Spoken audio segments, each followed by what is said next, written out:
Muy buenas tardes a todos ustedes. Continuando con el programa académico que hoy estamos teniendo, voy a tener el honor de pasar al siguiente módulo y de coordinarlo, y es el módulo de enfermedad inflamatoria intestinal.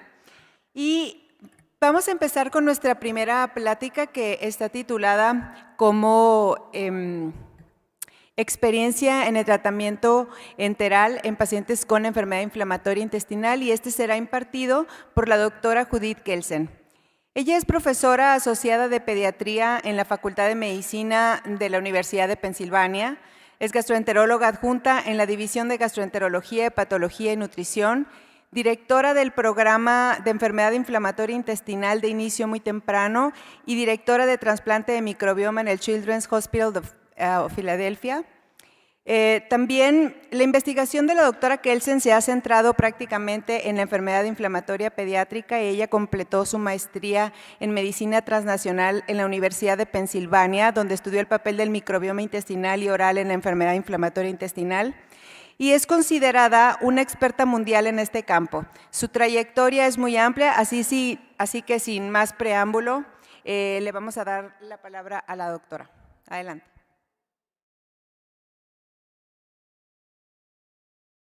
Hola, soy la doctora Judith Kelsen, directora del programa de enfermedad inflamatoria intestinal de inicio muy precoz en el CHOP, Hospital Pediátrico de Filadelfia. No tengo conflicto de interés. Vamos a hablar de las características únicas presentes en la enfermedad inflamatoria intestinal de inicio muy precoz contra la infantil. Hablaremos de qué causa esta enfermedad. Vamos a ver el componente epitelial de la enfermedad y luego hablaremos de cómo podemos hacer los estudios para ver los procesos subyacentes y cómo podemos tomar toda esta información conjuntándola para poder obtener la mejor terapia. Se presenta en los niños de menos de 5, la de inicio muy precoz, comparativamente contra niños de más edad. Podemos ver aquellos que se presentan en el periodo neonatal o en el periodo infantil, más bien durante los años de los niños gateadores. Hay diferencias genéticas, en algunos de los casos hay defectos genéticos que solamente se presentan en el caso neonatal, otros se presentan más obviamente en los años de los niños gateadores o después. Y hay otras diferencias, pero en lo general la población es bastante heterogénea y ahora hay presentaciones de la enfermedad muy leve o similar a los de niños de más edad o de adultos con una forma similar. Hay otro subgrupo de pequeños en donde la enfermedad inflamatoria intestinal puede ser muy diferente, puede ser incluso más severa o incluso refractaria. Hemos atestiguado un incremento en la presentación de esta enfermedad. Estamos viendo que este aumento se da más que nunca antes. En la cohorte canadiense vemos que ha habido un incremento para los niños con un crecimiento de 2% contra la población de más edad que se maneja de manera estable. Las razones pueden ser la interacción del sistema inmune y microbioma, pero es un área fascinante el poder entender cómo esta enfermedad se está presentando. Nosotros realmente queremos comprender las características particulares de los diferentes pacientes, los más jóvenes contra los de más edad, por la diferencia del fenotipo, pero también ver si podemos encontrar otros hallazgos que nos ayudan a entender esta enfermedad pediátrica a medida que pensamos en que queremos usar como terapia. Uno de los aspectos más importantes que empezamos a comparar es la de presentación infantil contra la de inicio muy precoz. Vemos que hay una falla en el crecimiento de estos pequeños comparativamente para su edad. Los niños de más edad, el grupo pediátrico o la presentación infantil, podemos ver que el crecimiento se restablece una vez que se resuelve con la terapia correcta y se lleva a los pacientes a remisión. Pero también encontramos que ahora se sienten mejor y se normalizan, pero también encontramos que este componente en el subgrupo de detención del crecimiento, esto se da durante el periodo de diagnóstico y puede ser secundario a inflamación secundaria que sigue pasando, aunque los pequeños se sienten mejor. En algunos casos realmente nos lleva a defectos genéticos, que es un componente importante de la deficiencia, donde vemos que hay una detención del crecimiento. Tenemos que empezar en otros factores subyacentes. Y los hallazgos endoscópicos son muy importantes. En diferentes estudios se ha mostrado, vemos ahí en grupo en morado de la de inicio muy precoz y vemos otros subgrupos contra los niños de más edad en azul claro. Este componente para los pequeños que han tenido este caso. Nosotros encontramos la diferencia de los diferentes factores subyacentes, así como aquello que hace que el pequeño, si se trata solamente colónica o ileal o ileocolónica. La histología tiene que ver con diferentes conceptos en el alcance del diagnóstico cuando comparamos la de presentación infantil contra la de inicio muy precoz. Encontramos que hay un infiltrado en los niños muy pequeños comparativamente con los niños de más edad. Y esto también puede ser secundario a la lesión epitelial secundaria o deficiencia. Ahí podemos ver esto bajo el microscopio.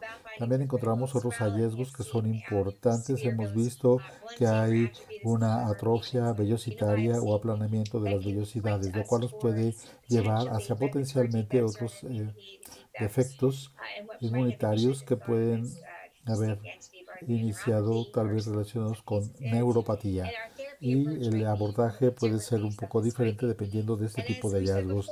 También encontramos que la respuesta a la terapia es diferente. En muchos casos hay una mala respuesta. Si vemos al año la tasa de respuesta con la terapia, vemos la de inicio muy precoz en negro y en blanco la de inicio infantil. Podemos ver que al año los pacientes muy pequeños tienen una mayor tasa de falla y esto realmente tiene que ver con algo secundario a otras causas diferentes para los pacientes, en donde algunos iban a responder bien y a los anti-TNF y requieren intervalos más pequeños en el nivel terapéutico. Una vez que llegamos al nivel óptimo, el paciente entonces ya puede responder contra el pequeño que simplemente no está obteniendo beneficio de los anti-TNF. Y debido a la respuesta a la terapia, hay las diferencias fenotípicas, como se puede ver en toda la cohorte. Cirugía más necesaria. Se puede comparar en algunos casos contra la infantil, pero también la cirugía es diferente.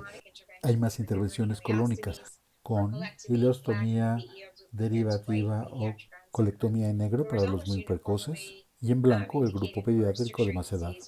Contra enfermedad ileal que solo se presentó en uno de nuestros pacientes, de inicio muy precoz.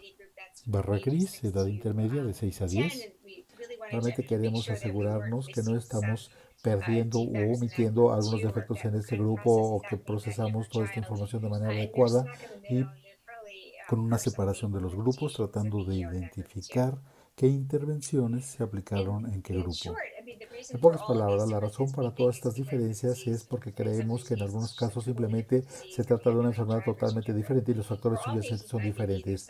Para algunos pacientes puede tener el componente genético o la exposición ambiental, pero el papel de todos estos procesos varía en los diferentes grupos de pacientes y también creo que varía de paciente a paciente. Y en lo general, en la de inicio pediátrico, la EII es una enfermedad poligénica, o sea, compleja. Hay diferentes aspectos que encontramos y que no se causa la enfermedad, en donde no hay variantes. Diferentes genes pueden interactuar, así como la parte ambiental y la dieta. Todo esto puede interactuar con el microbioma y todo esto puede dar la EII infantil. Para los de inicio muy precoz sabemos que hay dos genes en la misma vía, la parte monogénica, en donde hay altamente penetrante, no está presente esto en pacientes de más edad.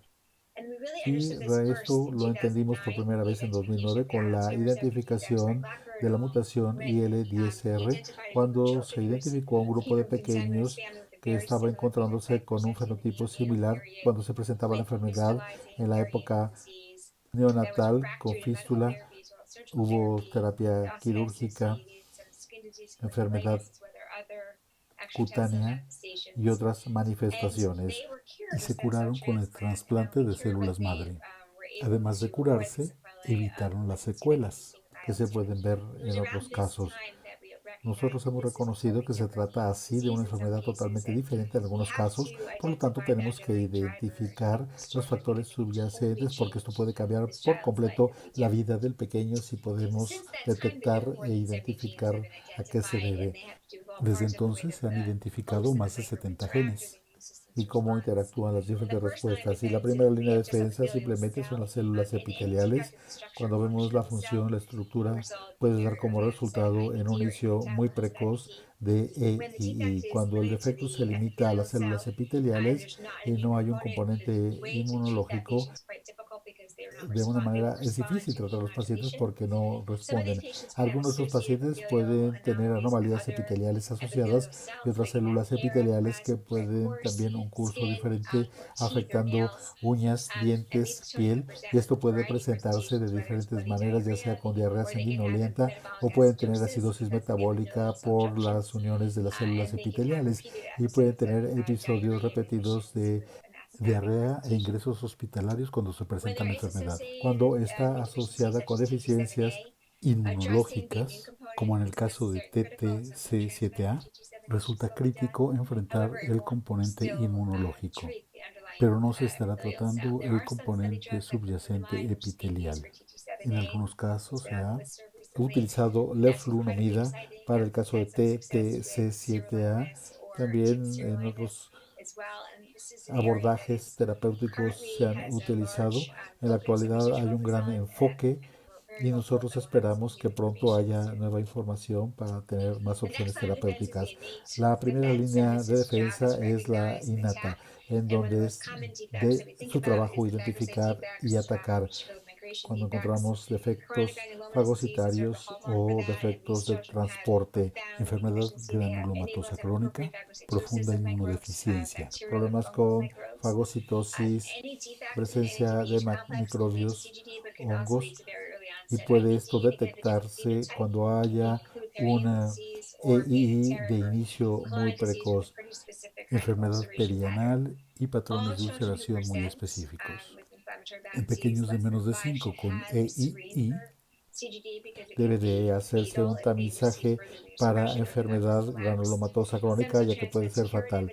Y después es curativa, se puede utilizar con el bloqueo con antibióticos, pero los efectos de esta vía puede incluir también RIPK1, en cuyo caso puede ser apto para terapia con anti-TNF y también puede utilizarse el bloqueo de IL-1. Los defectos que ya mencioné, como IL-10, FOXP3 o también los receptores IL-2, alfa y beta, pueden dar como resultado. EII de inicio infantil puede asociarse inmediatamente con estos pacientes que pueden presentar diabetes, enfermedad tiroidea, enfermedad cutánea con la autoinmunidad. Algunas de las deficiencias tienen que ver con STAT, pueden tener autoinmunidad asociada, células madre pueden ser curativas y algunos de estos pacientes no responden adecuadamente. La terapia dirigida puede llevar al éxito con los inhibidores JAK como monoterapia o terapia dual. Cualquier defecto que tenga que ver con la propagación de inicio muy precoz, el fenotipo puede dar diarrea sanguinolienta o no necesariamente sanguinolienta, pero en unos casos sí. El trasplante puede ser curativo en algunos pacientes, la terapia dirigida, por ejemplo, puede ser lo adecuado para LRBA o para PIK3. Y luego los defectos de las vías inflamatorias, autoinflamatorias, pueden ser también importantes y se deben de detectar cuando tenemos marcadores inflamatorios, manifestaciones extraintestinales, fiebre elevada. Pueden tener secuelas y en algunos de estos defectos puede haber alteraciones eosinofílicas. El trasplante de células madre hematopoyéticas puede ser la respuesta para el bloqueo de IL-10 junto con IL-1, lo cual se ha mostrado como exitoso. Hay otras opciones también con los inhibidores JAK que pueden inducir una remisión. de EIE. ¿Cómo podemos evaluar para identificar las diferentes vías y empezar nuestro abordaje para el paciente? En términos de buscar la causa genética, hay diferentes formas en las que se puede hacer. Existen diferentes paneles de secuenciación aprobados. Aquí tenemos uno en el Hospital Pediátrico de Filadelfia, CHOP, y existen muchos otros. Cuando queremos identificar el gen, tenemos que hacer que sea validado para asegurarnos que ese fenotipo y que la intervención pueda ser exitosa. Y si el gen no está ahí, no quiere decir que no tenga un defecto monogénico, tal vez no esté en el panel porque tal vez no se ha publicado o simplemente no lo tienen en el centro. Por lo tanto, aquí puede ser útil un área que no esté cubierta en el panel, hay que identificarla. Entonces, si se prueba funcionalmente, se puede continuar con la intervención. Si no, queremos entonces hacer los estudios de validación.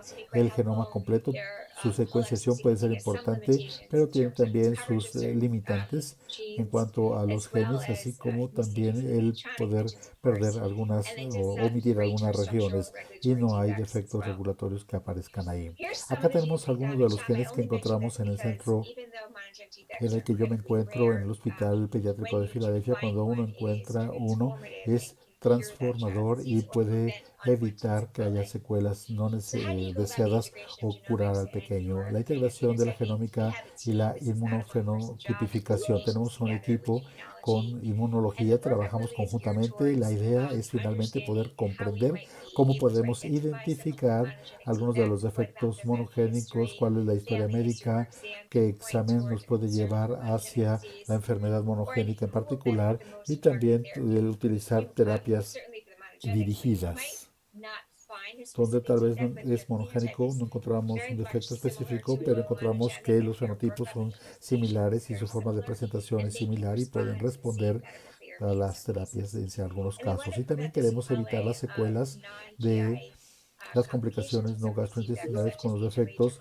como en el caso de una malignidad, sepsis, linfohistocitosis, hemofagocítica. Podemos tener diferentes factores que se combinen para poder entender al paciente individual claramente. También todo lo que estamos acostumbrados, endoscopía, histología, estudios de laboratorio, imágenes, cuando encontramos defectos hiperinflamatorias, si hay un alto conteo de glóbulos blancos o estos otros marcadores, cuando vemos la primera parte del tamizaje inmunoglobulina, títulos de vacunas, subgrupos linfocíticos. El flujo en sí mismo puede ser normal, pero a lo mejor tenemos que ir más allá para ver los efectos cualitativos. Y si la sospecha es alta, hay que seguir presionando en ese sentido. Cada pequeño tiene un componente de tamizaje de la enfermedad granulomatosa crónica. Tal vez no puede ser diagnosticado, puede ser anormal, algunos aspectos respiratorios. Los paneles de citocinas tienen un papel, pueden basarse en el examen físico, la historia o los estudios de laboratorios que nos lleven hacia ellos, particularmente si hay una señal en particular u otras citocinas involucradas. Y luego cuando vemos otra vez al paciente, algunos tamizajes específicos pueden ser importantes, una razón para poder continuar y contemplar y tener sospecha de que haya una desregulación. Simplemente ahora quisiera compartirles un caso clínico para poder ilustrar en donde se combinan los diferentes factores para llegar a una evaluación, diagnóstico y terapia. Se trata de una pequeña recién nacida con fiebre, diarrea y tenía realmente muy mal crecimiento con alteración de TPN y con una colocación del tubo gástrico. Al año había desarrollado una fístula rectolabial, hipertrofia gingival y anemia dependiente de transfusión. Con la endoscopía y colonoscopía se detectó colitis severa. Se trató con infliximab, con mala respuesta de anafilaxis con la quinta dosis y posteriormente se dio adalimumab con metatrexato y continuó teniendo mala respuesta y desarrolló un absceso en el sitio del tubo gástrico, lo cual fue muy severo y lo cual requirió una intervención quirúrgica, mala respuesta y con repetidos ingresos hospitalarios que tuvo. Se hizo un panel de EII, así como la secuenciación completa Aquí en la clínica CHOP se incluyó el panel completa para los estudios de inmunología, panel de citocinas y CXC. Aquí en el Centro Pediátrico de Filadelfia, como era muy severa la presencia en el periodo neonatal, entonces se consideró tal vez una fístula, hipertrofia gingival. Uno de los colegas pudo detectar que lo que no estábamos viendo en la evaluación de secuenciación de exones en el panel cuando había una deleción completa que se había omitido y las dos copias del receptor alfa estaban ahí. Por lo tanto, una vez que lo dilucidamos, se pudo validar y realmente tuvo una deficiencia del IL-10. Ahora ha sido evaluada en el Centro Pediátrico de Filadelfia y su evaluación continúa en el curso de este mes. Conjuntamente, cuando pensamos en las estrategias terapéuticas, realmente tenemos que ver al pequeño individual, tenemos que ver la histología, así como las evaluaciones de laboratorio para su fenotipo, y esto es para poder determinar el defecto de IFX, para ver los infiltrados y también realizar el infiltrado neutrofílico. Infliximab es muy efectivo, se buscan los niveles, mantener el nivel adecuado, es el bloqueo de IL-1, control de la enfermedad granulomatosa crónica. Si hay enfermedad severa, infliximab puede ser muy útil. También otros fármacos que no necesariamente van a llegar a las otras áreas en las que infliximab sí lo puede hacer. En términos más de los defectos o infiltrados en particular, hemos tenido éxito ya con las terapias linfocíticas y se han utilizado como vedolizumab. Y ya lo mencioné antes, utilizar y hemos tenido buen éxito con vedolizumab cuando es colónico únicamente, pero también en los casos en donde tenemos enfermedad granulomatosa crónica. La terapia dirigida a células B puede utilizarse también si no tenemos una dirección que seguir hacia el gen, dependiendo de dónde se encuentra el problema. Rituximab puede ser muy exitoso. Y también si nosotros vemos la enfermedad hiperinflamatoria o autoinflamatoria, entendiendo la enfermedad nos puede dar diferentes opciones, bloqueo de IL-1 o en el caso de que sea necesario IL-18, los inhibidores JAK, no nada más con tofa, pero también utilizamos en algunos casos ruxolitinib. Y también el trasplante de células madre hematopoyéticas puede ser terapéutico y salvar la vida. Entonces, cuando pensamos en cada paciente, tenemos que hacer una evaluación individual de la enfermedad, tenemos que individualizar la inmunofenotipificación, tenemos que hacer pruebas genéticas. Cuando se detecta que es un nuevo gen, se tiene que hacer una validación funcional y esto se puede aplicar a otros pacientes. Aunque el siguiente paciente no tenga el mismo defecto del gen, cuando se hace este fenotipo, podemos finalmente tener una medicina de precisión enfocada a cada paciente. Cuando hablamos de EII en general, agradezco al equipo de EII de inicio muy precoz, a los colegas, a los pacientes y a las familias que han sido parte de esto. Gracias por su atención.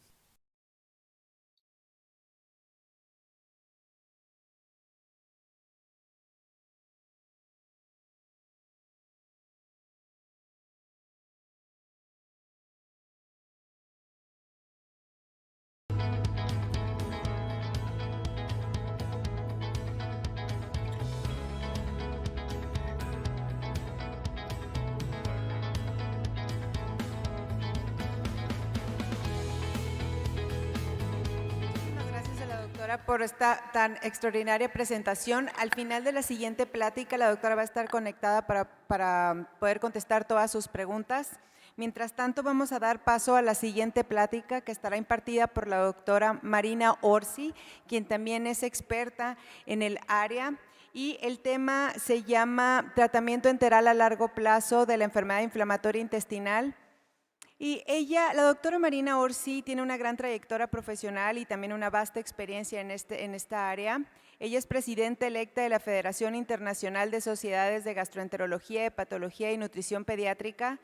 Es jefa del Servicio de Gastroenterología, Hepatología y Trasplante Hepatointestinal Pediátrico del Hospital Italiano de Buenos Aires.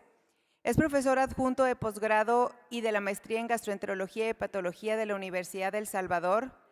Es profesor asociado de la Cátedra de Pediatría de la Universidad de Buenos Aires y de la carrera universitaria del Hospital Italiano. Y bueno, la mayoría la conoce, ella es mundialmente conocida. Vamos a cederle la palabra a la doctora Marina Orsi. Adelante, doctora.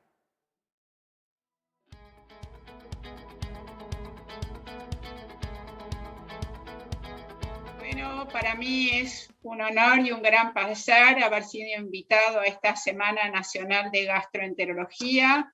Quiero agradecer a la doctora Flora Zárate Mondragón, a la doctora Beatriz González Ortiz, a la doctora Alejandra Consuelo Sánchez como directoras del curso y al presidente doctor Marco Antonio Lira Pedrín. Y por cierto, a todos los que han trabajado mucho para el éxito de este congreso. Es también un honor estar hablando después de la doctora Judith Kelsen, una súper experta y referente en el tema de las enfermedades inflamatorias intestinales crónicas. Yo me voy a centrar en el tratamiento a largo plazo de las enfermedades inflamatorias intestinales desde el punto de vista nutricional. Mi nombre es Marina Orsi, yo soy gastroenteróloga pediatra del Servicio de Gastroenterología, Hepatología y Trasplante Hepatointestinal Pediátrico del Hospital Italiano de Buenos Aires, Argentina. Bueno, ¿cuáles son como nuestros objetivos? Describir la historia del rol de la nutrición en el manejo de las enfermedades inflamatorias intestinales crónicas en la edad pediátrica. Analizar las ventajas y desventajas de utilizar la nutrición como herramienta terapéutica. Fundamentar el uso de la nutrición en el tratamiento de las enfermedades inflamatorias intestinales crónicas. Promover la utilización de esta modalidad en nuestra región y obviamente que esta conferencia no tiene patrocinio. ¿Cuándo empezó esta historia?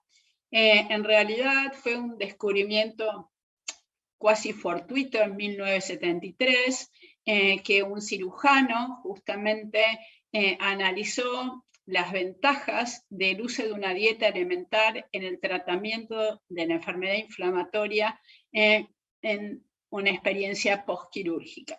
Lo que notaba que la nutrición enteral exclusiva perioperatoria en la enfermedad de Crohn generaba una mejoría en el estado nutricional desde el punto de vista clínico, pero también desde el punto de vista de los parámetros de laboratorio.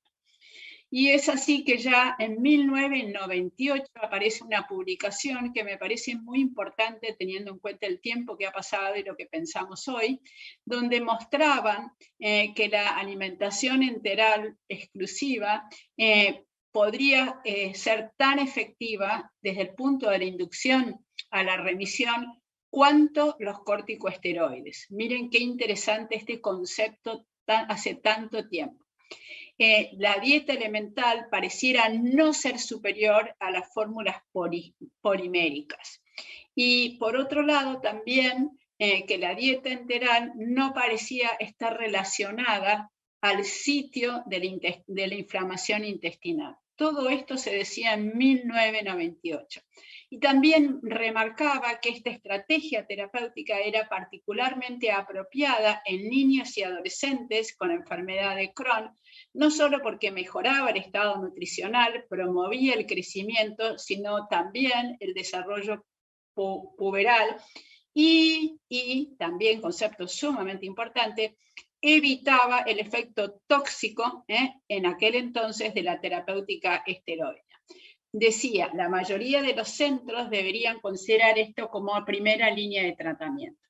Y también decía que la nutrición enteral suplementaria, después de una estrategia primaria en la que se había usado esta estrategia para inducir a la remisión, podía estar asociada con mejoría y con ventajas desde el punto de vista del seguimiento.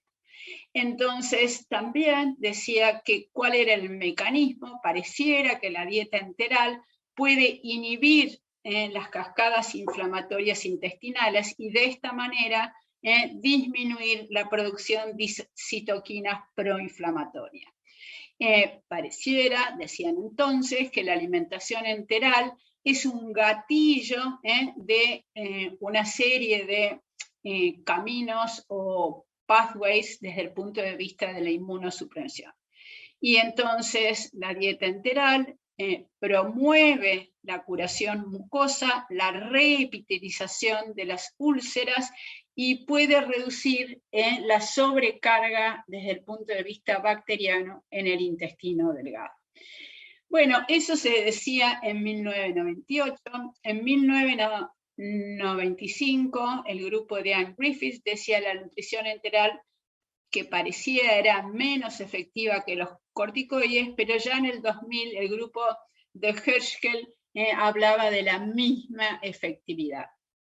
Y este es un trabajo del 2003 de Ari Levin, que es alguien, él y su grupo ha trabajado verdaderamente y sigue trabajando muy activamente en este tema, y hablaba de que hay consenso en relación al uso de esta estrategia terapéutica en el 2003, y decía que era una alternativa a los corticoides, utilizado más frecuentemente en niños que en adultos, más aceptado en Europa que en Norteamérica.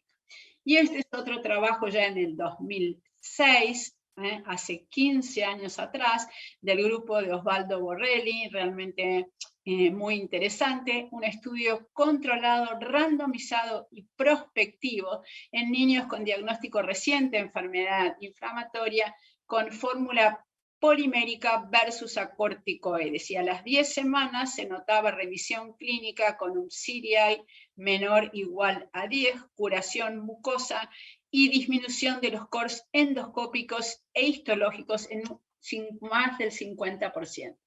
Lo cual realmente esto es fundamental en el que se decía ya hace 15 años atrás. Bueno, no todos están tan familiarizados con estas enfermedades, cuál es el cuadro clínico. Muchos de estos chicos están anoréxicos, inapetentes, están decaídos, se sienten muy tristes, tienen dolor abdominal que hace que les cueste comer, y muchos, como decíamos, están con retraso puberal. ¿Por qué nos consultan? ¿Por qué es difícil muchas veces que puedan comer una dieta habitual? Porque tienen fiebre, porque les duele mucho la panza, porque están con diarrea.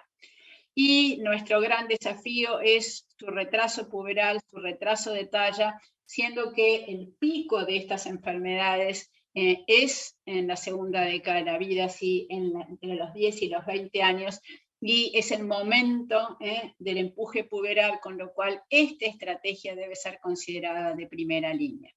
¿Por qué? Porque atacamos o tenemos en cuenta este momento clave de la vida, y por otro lado, una estrategia muy importante a la hora de inducir a la remisión sin efectos indeseables.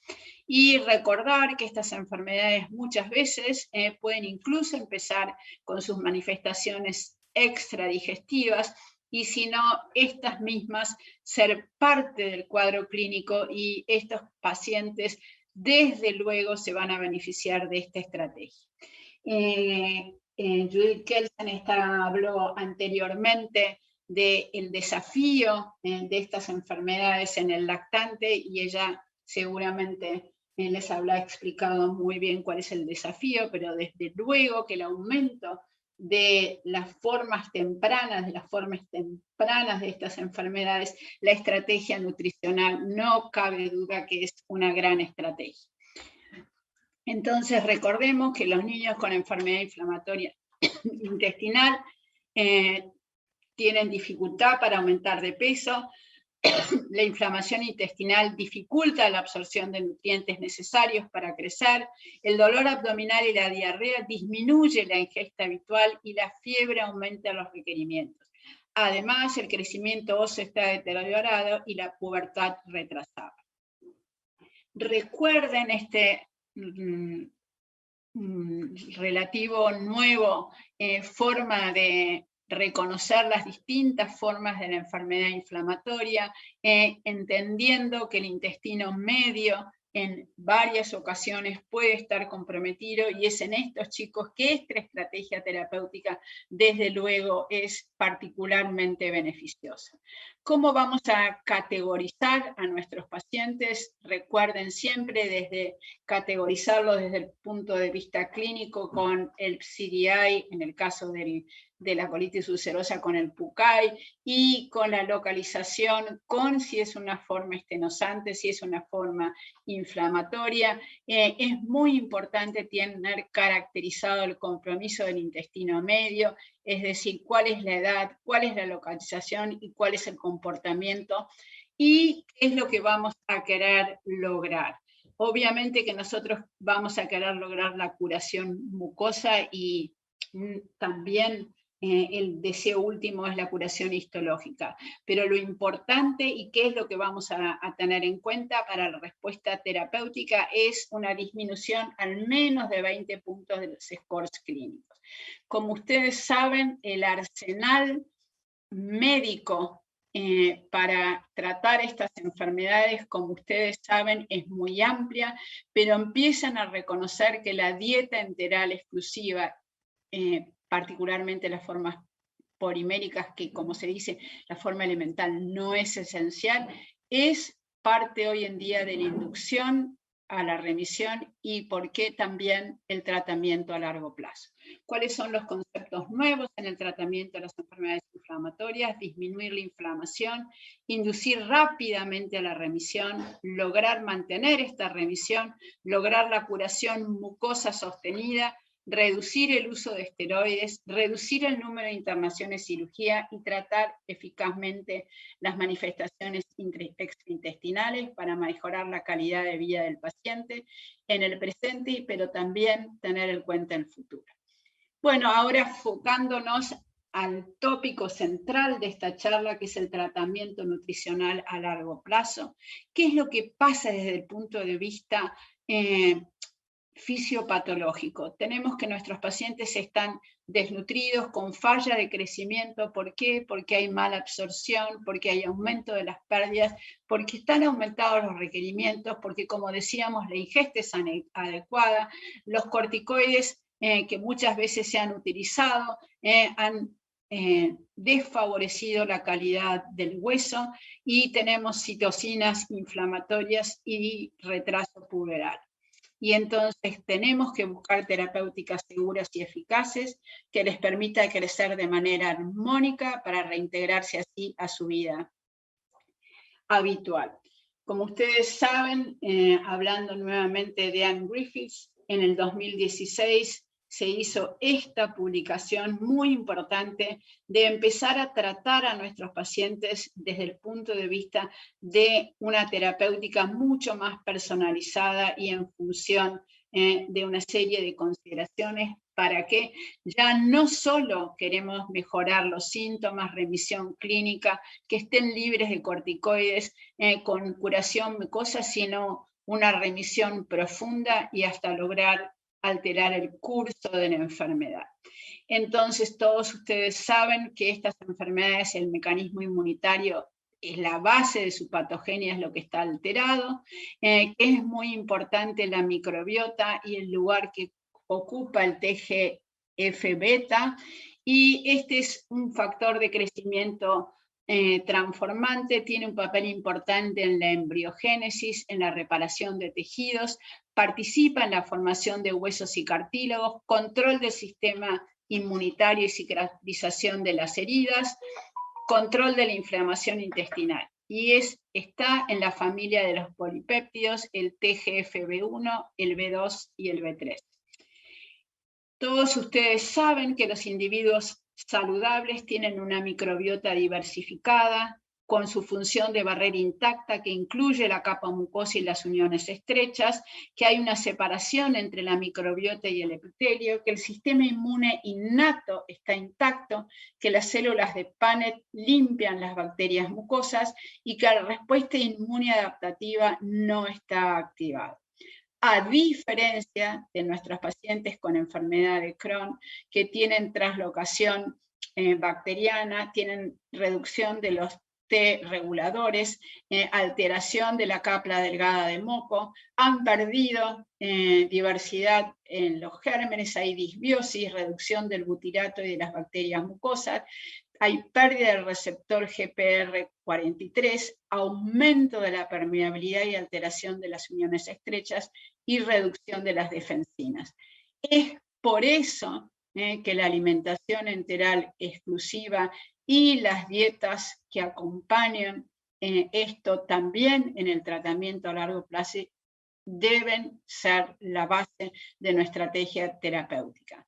¿Por qué? Porque sabemos que las dietas de tipo occidental, con alto contenido en grasa total, con mucha proteína animal, con alto contenido de ácidos grasos poliinsaturados, azúcar refinado, han generado una diversidad nociva de la microbiota, y esta disbiosis aumenta la permeabilidad intestinal, causando inflamación y facilitando esto.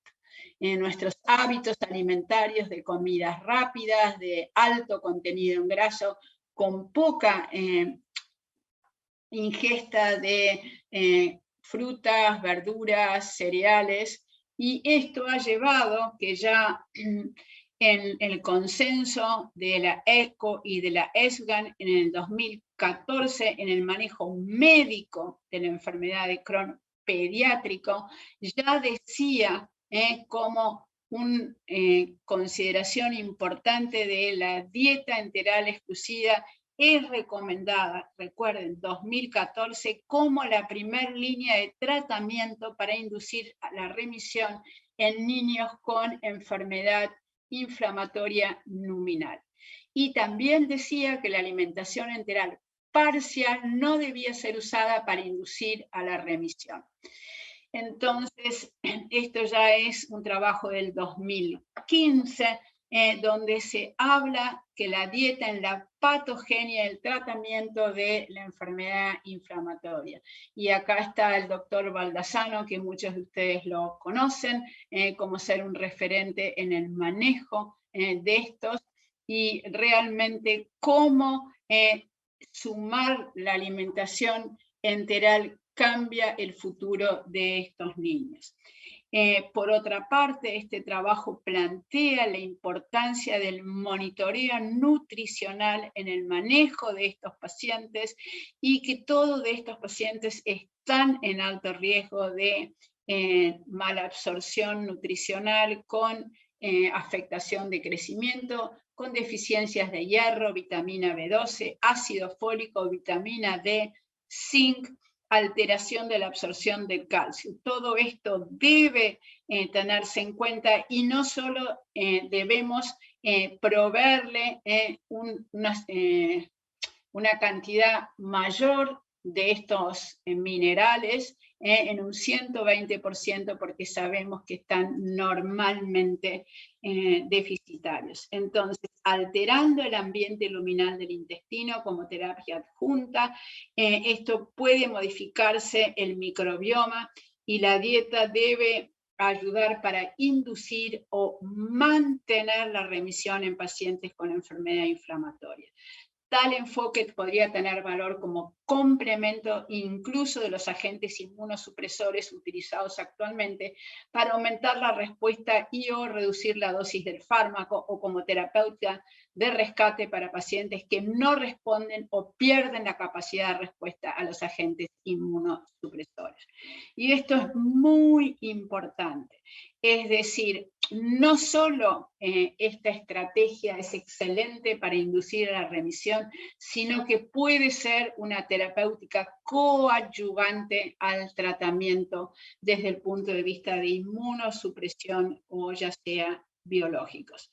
Entonces existe evidencia de estudios epidemiológicos en animales y también clínicos de que ciertos componentes de la dieta pueden promover o prevenir la inflamación intestinal. La dieta no solo afecta la composición de la microbiota intestinal, sino que también sirve como sustrato para la síntesis microbiana de metabolitos que afectan el sistema inmunitario de la mucosa. Los microbios también actúan sobre el sistema inmune de la mucosa intestinal a través del compromiso de los receptores inmunes innatos con productos microbianos específicos. A su vez, el sistema inmunitario de la mucosa del huésped fortalece la función de barrera de la mucosa y interactúa con la microbiota intestinal a través de la producción de mucina y de péptidos antimicrobianos IgA.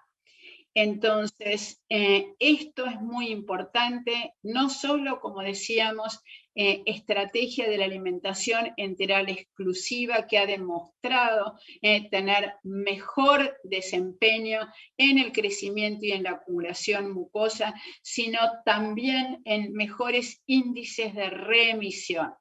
Entonces, lo recomendado es empezar a inducir a la remisión con esta estrategia durante 6 a 8 semanas, con una dieta polimérica en forma exclusiva y luego empezar la reintroducción de alimentos en forma programada, teniendo en cuenta cuáles son los alimentos con menor capacidad desde el punto de vista de activar la inflamación.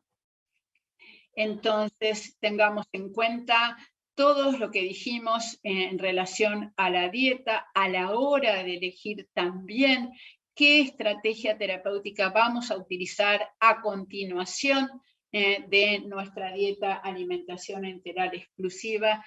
Hay una serie de dietas que se han planteado, dietas antiinflamatorias. ¿Qué es lo que tienen que tener en cuenta? Lo que dijimos en términos de la calidad de alimentos.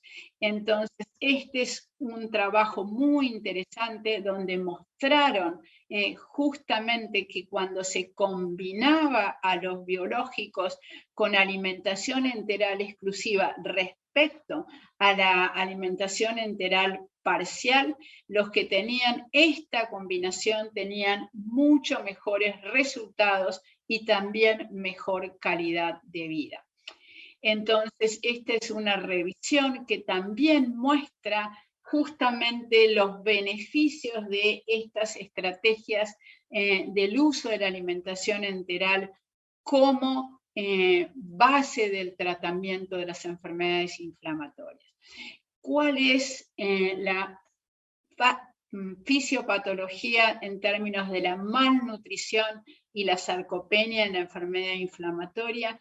El interjuego entre la nutrición, la inflamación, el músculo y el hueso muestra los beneficios a la hora de utilizar la dieta como mecanismo antiinflamatorio y no aumentar las dietas con alto contenido de grasa. Entonces, ¿se puede lograr el control de la enfermedad durante un tiempo prolongado? Que es el título de nuestra charla, es la alimentación enteral como estrategia a largo plazo. La progresión de la enfermedad ocurre a pesar de la reducción de la inflamación que se logra con los distintos medicamentos, pero también sabemos que en un cierto tiempo muchos de estos empiezan a perder efectividad a medida que pasa el tiempo. Cada biológico controla un mecanismo de la enfermedad, pero existen vías no controladas que permiten la progresión de la enfermedad. La pregunta es, ¿estamos abordando los diversos factores involucrados? ¿Podemos hacer intervenciones para evitar que la enfermedad progrese? Y esto es justamente lo que habla este trabajo del 2017, donde muestra la combinación de la alimentación enteral junto con unas dietas especialmente diseñadas antiinflamatorias, combinadas con el uso de los biológicos, y esto muestra la mejor desempeño a la hora de resultados outcome de estos pacientes cuando combinamos la dieta junto con la utilización de los biológicos. Entonces, en el 2018 también vamos a ver que en el algoritmo de la Sociedad de Alimentación Enteral incluye a la alimentación enteral exclusiva en el algoritmo diagnóstico. Entonces, habla que es una terapia altamente efectiva para inducir la remisión en la enfermedad de Crohn. ampliamente utilizado como la primera línea de tratamiento para inducir la remisión en niños y adolescentes, y con una tasa de remisión entre 60 y 80%. Entonces, ya en el 2018, y nuevamente el doctor Ali Levin y su grupo del centro de Tel Aviv publica un trabajo sobre cómo ha evolucionado la dieta en la patogenia y en el tratamiento de la enfermedad inflamatoria intestinal. Recordemos cuáles son los posibles efectos de los factores nutricionales en la microbiota que conducen a la enfermedad inflamatoria. Por un lado, la virulencia y la patogenicidad con las dietas de alto contenido de grasas, maltodextrinas y los emulsionantes, en las dietas ricas en grasas, gluten, emulsionantes, taurinas y muy bajos en fibras. Esto altera el metaboloma y favorece la translocación y la adhesión mucosa. Es por ello que cuando hoy en día se están utilizando las dietas de continuación o de combinación junto con la alimentación enteral, se tienen en cuenta estas características de las dietas saludables a la hora de las dietas de continuación. Y esto es un trabajo, es un position paper publicado en el 2018 en relación a lo que piensan 20 expertos en enfermedad inflamatoria en manejo de la nutrición como primera terapia en la enfermedad inflamatoria. Y el ESPEN, como decíamos, en el 2019 publica en su algoritmo diagnóstico la incorporación de la dieta elemental exclusiva como parte del algoritmo diagnóstico y del algoritmo terapéutica en estos pacientes. Y marca justamente la importancia de esto. Y esto en el 2020, ya para ir cerrando, tasa de remisión cuando se combinaba un biológico con alimentación enteral era del 70.5%, sin alimentación enteral 53.8%. Esto es, como les planteé, un trabajo anterior que combinaba alimentación enteral versus alimentación parcial combinada con biológicos. Esto es directamente biológico contra alimentación enteral y sin alimentación enteral, la distinta tasa de remisión. Entonces, para cerrar esta charla, ¿hacia dónde tenemos que ir? A estrategias nutricionales, a dietas antiinflamatorias, a cuáles son los mecanismos de acción en estas terapias nutricionales, cuáles son las dietas de exclusión que van a mejorar la evolución de nuestros pacientes, y cuáles son los costos y beneficios en relación a las intervenciones nutricionales. Entonces, como mensajes, ¿cuáles son los beneficios de la alimentación enteral? Tiene mayor tasa de remisión, suma beneficios a la terapéutica biológica, incluso en los que han perdido respuesta. Hay curación del revestimiento del tracto gastrointestinal, mejoras nutricionales, aumentan más de peso, recuperan la talla, mejor masa muscular, mejor salud ósea, ahorro de esteroides y, no menos importante, es segura. Muchísimas gracias y estoy abierta a preguntas, y nuevamente mi agradecimiento por haber sido convocada a hablar de un tema tan fascinante y tan actual como es la nutrición como estrategia terapéutica en la enfermedad inflamatoria. Gracias y seguimos con las preguntas.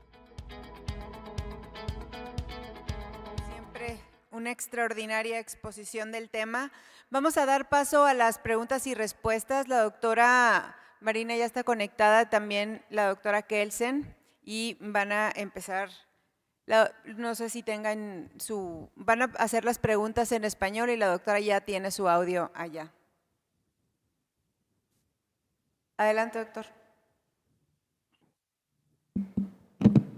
Hola, creo que nada más está Marina ahorita, ¿verdad? Hola Marina, Rodrigo Vázquez. Hola Rodrigo y hola amigos. ¿Cómo estás? Oye, dos preguntas. La primera es, ¿cuál es su experiencia? O sea, porque todo se oye muy bonito, pero a la hora de la aplicabilidad es cuando vienen los problemas. ¿Cuál es tu experiencia al respecto de la implementación de este tipo de dieta, del seguimiento? Y a lo mejor quizá, ¿qué tips?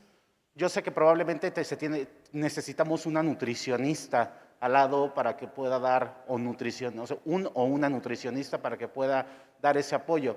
Pero, ¿cómo llevan a cabo, qué recomendaciones prácticas en el día a día le dan a este tipo de pacientes?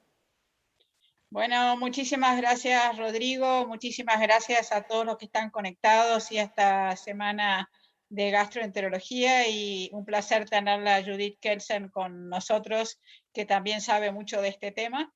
La idea es que la primera cosa es que los médicos a cargo estén convencidos de que esta es una estrategia médica y que esto es un tratamiento.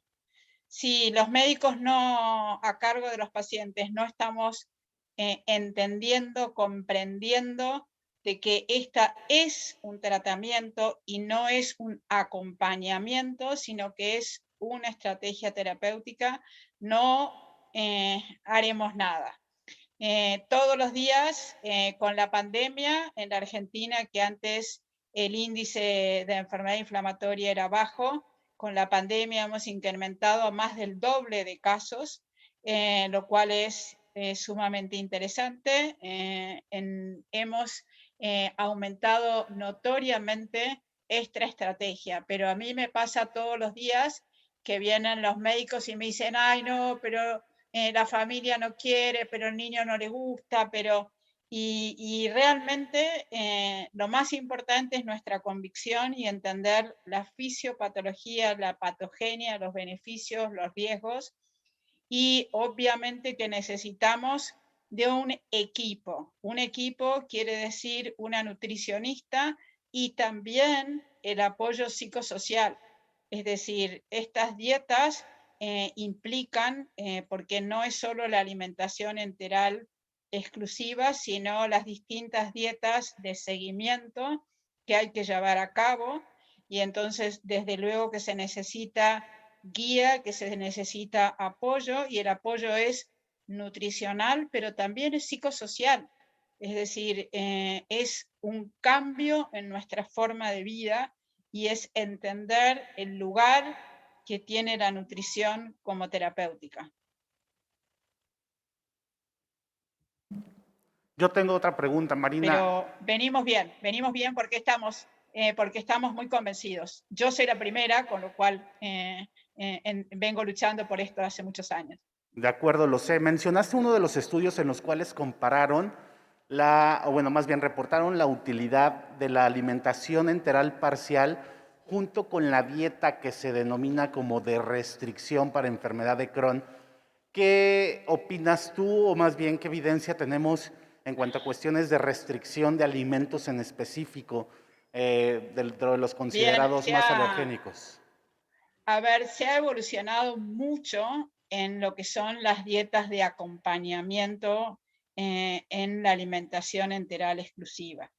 Y realmente ha habido muchísimo incremento en términos del conocimiento de la patogenia, de lo que se llaman dietas antiinflamatorias.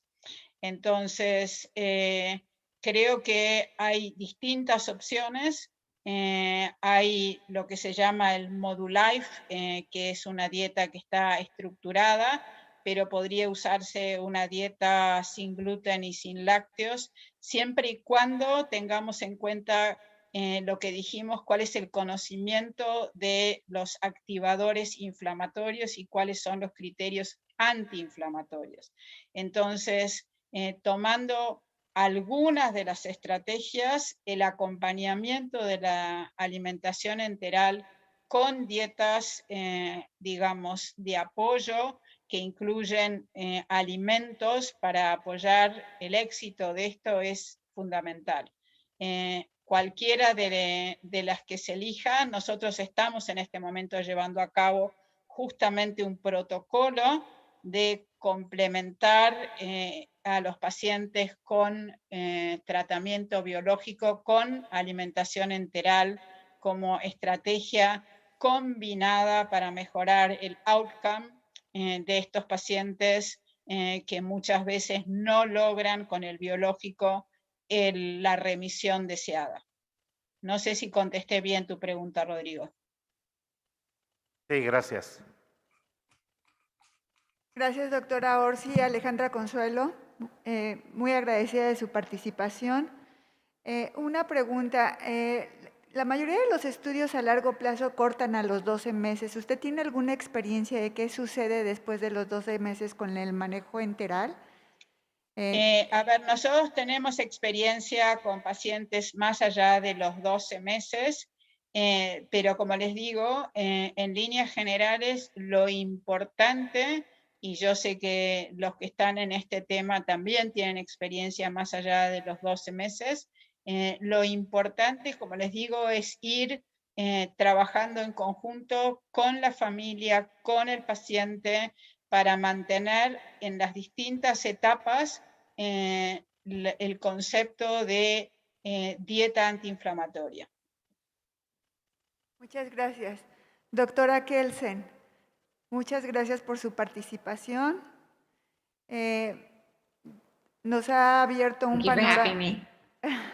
un panorama realmente complejo en la enfermedad inflamatoria de presentación temprana. ¿Y cuál sería su sugerencia para países como el nuestro, en donde el estudio molecular no está del todo disponible siempre, y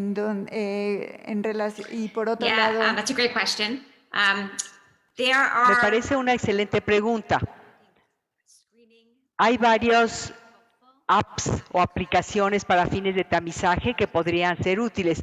En términos de las aplicaciones para tamizaje, el gastroenterólogo no necesariamente tiene que trabajar solo. No sé qué recursos tienen cada uno de los países. Yo estoy trabajando junto con otras disciplinas. Putting those resources together can help you do some of the immune workup.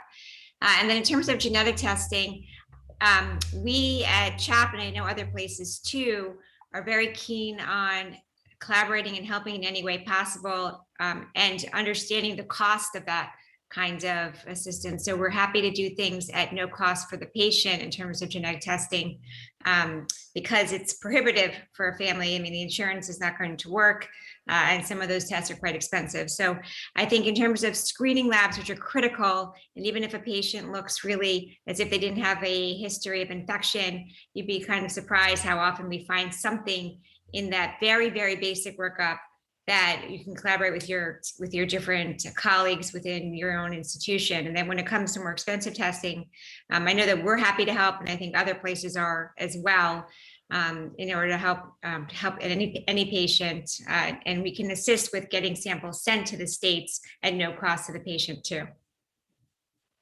Muchas gracias, excelente propuesta. Gracias. Contestando un poco las preguntas de la audiencia, la doctora Miriam Sosa le pregunta a la doctora Kelsen: en los pacientes con enfermedad inflamatoria intestinal de inicio muy temprano, en los cuales se ha descartado mutaciones o inmunodeficiencia que cursan con falta de respuesta a diversos tratamientos y respuesta parcial a metotrexate semanal e infliximab cada 15 días con niveles séricos adecuados de infliximab y que son sometidos a ileostomía, ¿en cuánto tiempo han visto mejoría con el reposo colónico y cuánto tiempo han dejado a este tipo de pacientes en su hospital con ileostomía?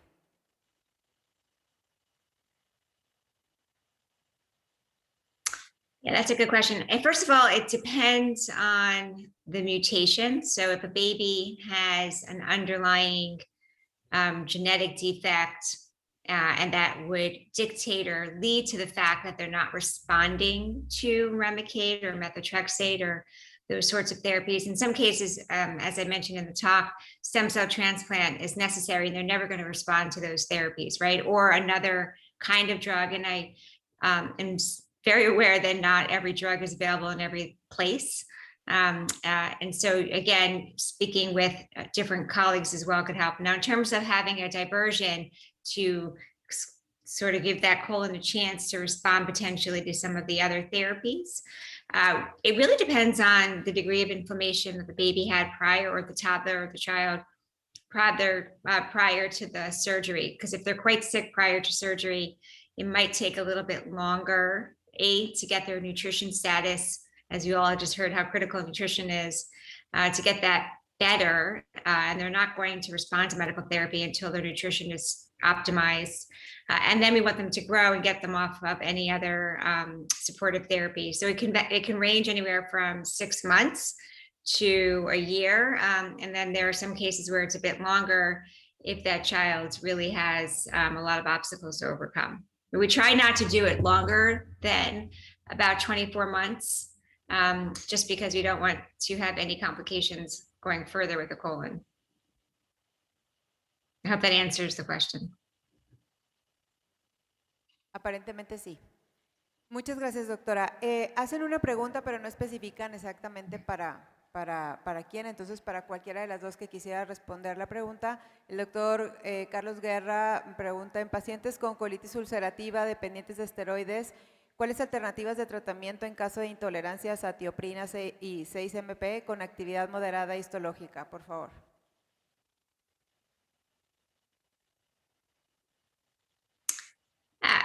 So there are a variety of different medical therapies, that would be great for ulcerative colitis. And again, depends on the patient's profile.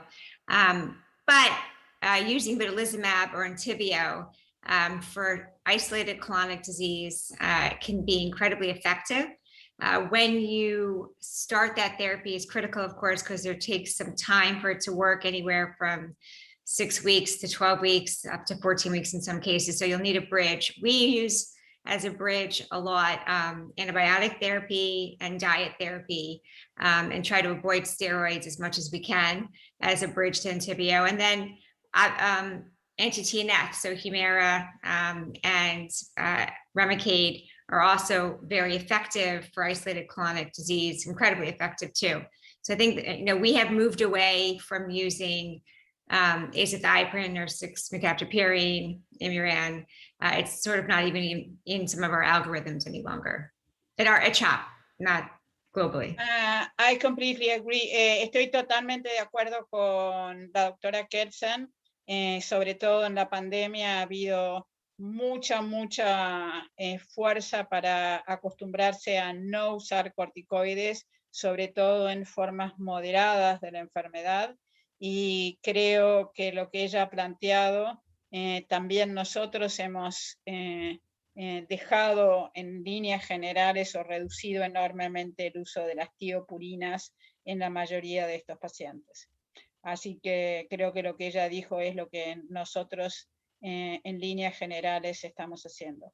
Saco de este grupo los que tienen un fenotipo con compromiso hepatobiliar, que es un grupo particular, en los que todavía usamos tiopurinas, pero en líneas generales en el resto hemos dejado de usarlas.